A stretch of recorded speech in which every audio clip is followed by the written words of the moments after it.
সম্মানিত বিশেষ অতিথি বনবিভাগের কিছু সন্তান লন্ডন প্রবাসী মঞ্জুর ইসলাম সোহাগ ভাই উপস্থিত রয়েছেন। বাংলাদেশ ফেডারেশনের গর্বিত সদস্য মাহমুদুর রহমান ইসমাইল ভাই উপস্থিত রয়েছেন। বাংলাদেশ ছাত্রদল হবিগঞ্জ জেলা শাখার সংগ্রামী সভাপতি প্রিয় শ্রদ্ধাভাজন বড় ভাই রাকিব আহমেদ ইসলাম ভাই উপস্থিত রয়েছেন। হবিগঞ্জ জেলা ছাত্রদলের সংগ্রামী সম্পাদক গোলাম মাহমুদ ভাই উপস্থিত রয়েছেন।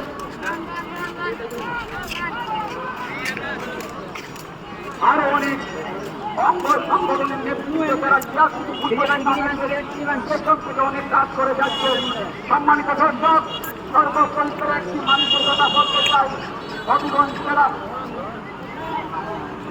উত্তর জেলার সাবেক পরিদর্শক আমরা যখন ধীরুভাই এবং ওনার সহযোগী সকল নেতৃত্ব সহ যারা ৮৬ ফুটবল টুর্নামেন্টকে আজকে সফলতার পেছনে কাজ করে যাচ্ছে, ধন্যবাদ জানাচ্ছি।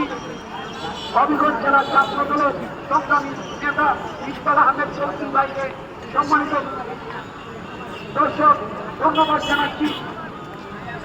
নজরুল ইসলাম ভাইকে, সাংগঠনিক সম্পাদক হবিগঞ্জ জেলা ছাত্র দল,